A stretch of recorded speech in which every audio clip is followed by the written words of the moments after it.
another investigation, the Hunter Biden investigation. There's new information from an attorney representing a whistleblower. What about that?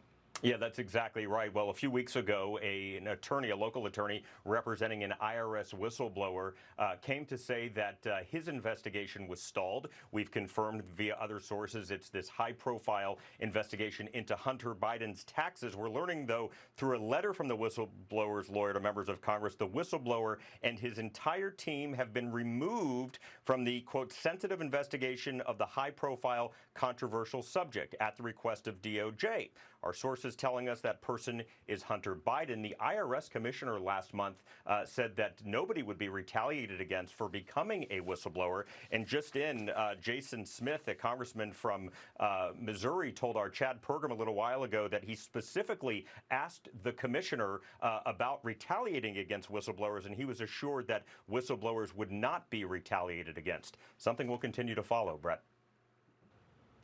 Thanks, David. Earlier, we brought you reaction to the special counsel's report on the Trump-Russia collusion investigation. Tonight, we get perspective from former Attorney General William Barr, who put all of this in motion, choosing John Durham for this job.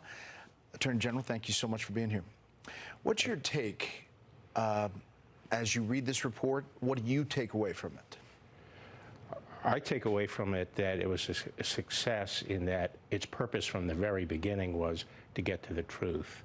It was not launched as a criminal investigation, and people who compare it to the Mueller investigation are simply wrong. I asked him to get to the bottom of it, get his arms around the truth. If he found crimes, we could prosecute them. But I think that's what he's done. He's dug into it, and I think he's gotten as close to the bottom as anyone is going to get to this. I mean, the key takeaways, there was no actual evidence to support launching Crossfire Hurricane.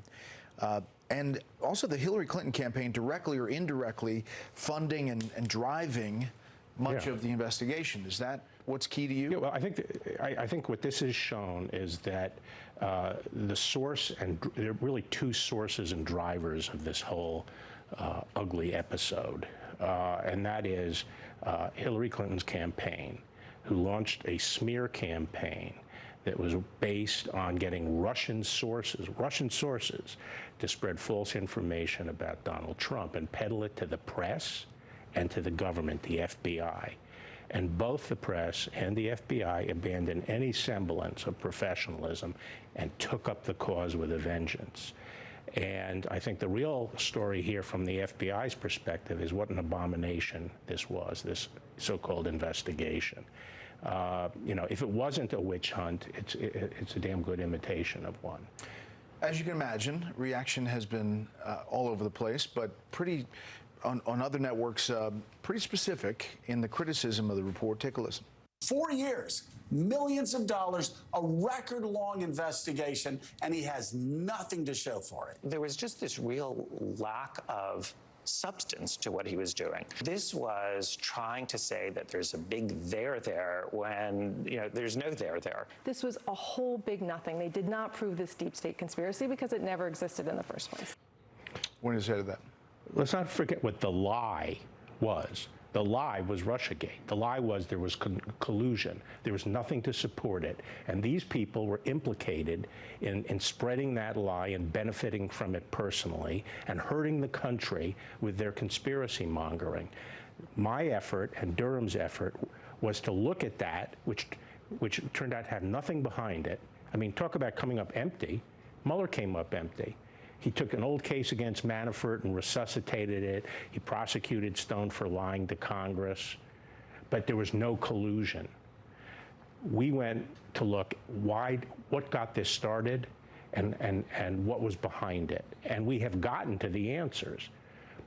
Is there something that stops short of being a success if you don't get a prosecution? He failed in the prosecution that he brought forward. Obviously, there's other people that are mentioned here, but there's not an action against them in court. Right. I made clear all the way through this thing, the first step is to find out what happened and get to the truth. And if crimes can be proven, which are a very high standard, you have to prove intent beyond a reasonable doubt, they'll be brought.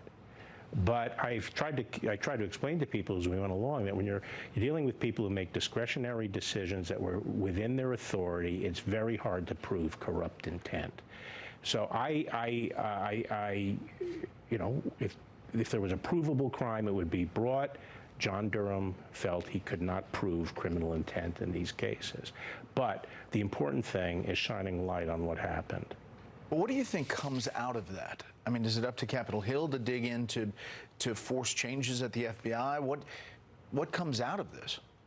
Well, I do think that the Hill can follow up on this and make sure that appropriate changes are made. I have to say that one of the things coming out of this is it's clear that the FBI, the problem, came from the top.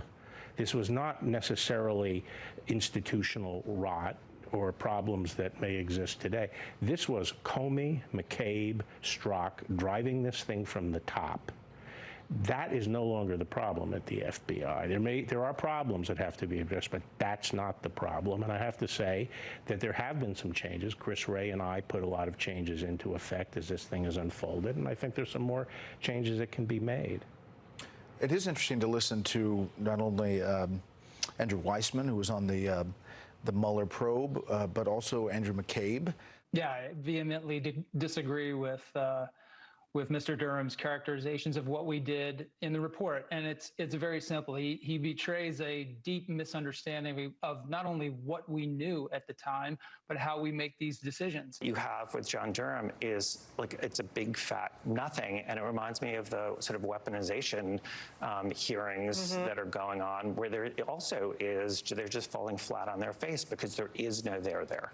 And that's what you hear again. Yeah, well, the there is that this investigation was launched by McCabe, who directed that it be brought immediately, opened immediately, before they even interviewed the Australian diplomat, and that turned out to be a nothing burger. And they then proceeded with this investigation, which they knew. They had just received intelligence that Hillary Clinton's campaign was spreading this information about Trump. And yet they took this information at face value. They relied upon it. It was unvetted. Things happened here that were a radical departure from how these cases are normally handled, and completely incompatible with the idea that this was an unbiased investigation. You've been critical of your former boss, his temperament, his style. But in this case, in this effort to go after him, you defend him. You think this exonerates him? Well, I felt, as I started learning more and more about Russiagate, and I've said, this is one of the greatest injustices done to a presidential candidate and a president. And he was treated unfairly here. So he is vindicated as far as Russiagate is concerned. You stop short there. Are you? Well, I've had my differences with him. I've also said that I thought that he had great policies. He deserved a lot of credit for what he accomplished, and this was a grave injustice. And the fact that he was able to accomplish a lot in the face of it, I think, was a great achievement. I have other problems. I'm not supporting him for renomination, but he was right on this, and this is a vindication. He had it right from the beginning.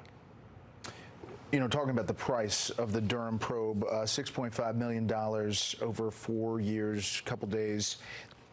The Mueller probe was 2 years plus, at about $32 million? Something like that, yeah. Is this worth this time and effort? What is the benefit in the long term? This goes to the heart of making sure that law enforcement power is not abused to interfere in politics. This is fundamental in civil rights. I didn't hear anyone complaining when the FBI was being investigated for getting into civil rights groups and abuses back in the 60s and 70s. In fact, that was being cheered on by the left. This was investigating a presidential campaign based on a lie, no evidence, not even dismissing all the exculpatory evidence. I invite people to look at that report. It's great reading, and the number of instances where the FBI made decisions that are inexplicable are breathtaking. A couple of specifics.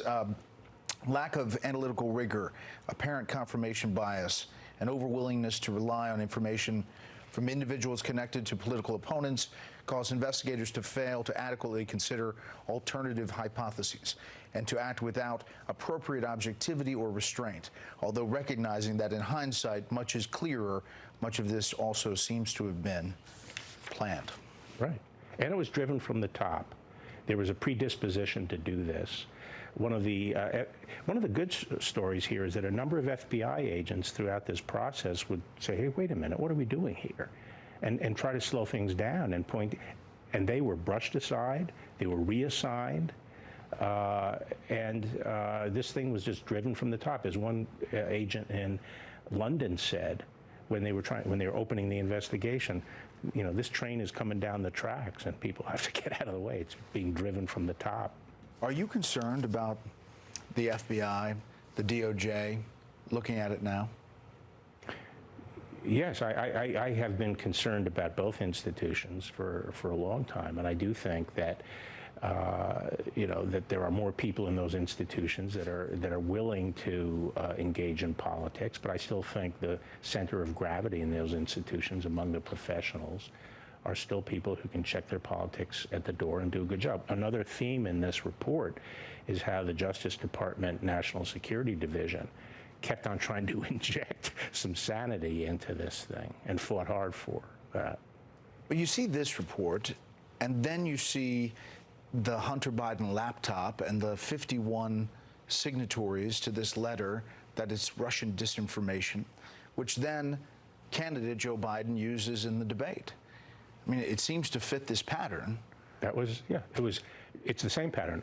Absolute lie, and then getting political hacks. In the case of Russiagate, it were some of the talking heads we see on other cable channels to endorse it. And that's what happened on Hunter Biden. It was an absolute barefaced lie, and people knew it was a lie.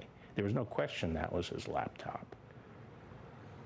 So it hasn't stopped, in other words? No. And, you know, I think one of the problems is that some of these channels now, these people are implicated in the big lie of Russiagate. They're implicated in the big lie of the laptop. They have been, the political operatives that have been peddling this stuff to the American people. Some of them have won prizes, and then they celebrate the civil servants who are responsible for the horrible so-called investigations that were run and all the breaches of their duties. I want to ask you two more things. One is a 70-page complaint that was filed in state court in New York on Monday. This is someone who worked for Rudy Giuliani, who alleges not only sexual assault and harassment, but that she has evidence that he tried to sell pardons for $2 million apiece, which he and President Trump would split. Do you think that that's possible? I'm skeptical about that. I don't think Rudy Giuliani would do that. I hope he wouldn't. But I don't know. Finally, to follow up on you said you weren't endorsing the former president in this run. He is up pretty much in every poll that you look at significantly. Obviously, this race is at the beginning, but now you have this Durham report in which what he was saying is backed up by what's in these pages. Do you think that helps him, and do you think he's going to win the GOP nomination? I think it helps him in the short term. My own view is that he will not win the nomination, and I have nothing personal against him, and there's no, I have no antipathy toward him at all. But I just don't think he's the right leader for the Republican Party going forward. I think people who want to restore America should look for a big victory that brings strength into the Congress and allows us to achieve some fundamental changes. And I don't think he's capable of delivering that kind of victory. And you think he would lose to Joe Biden? I think he has the best chance of losing, but even if he won, my concern is that he would wipe out Republicans in the Congress because of the vast turnout that would occur just to vote against him. And I don't think he has, he's very good at stopping the progressive march back in 2016, but I don't think he has the skills of, unifying the party and persuading people on a particular program and getting it done through Congress. Attorney General Bill Barr, we appreciate the time. Thanks.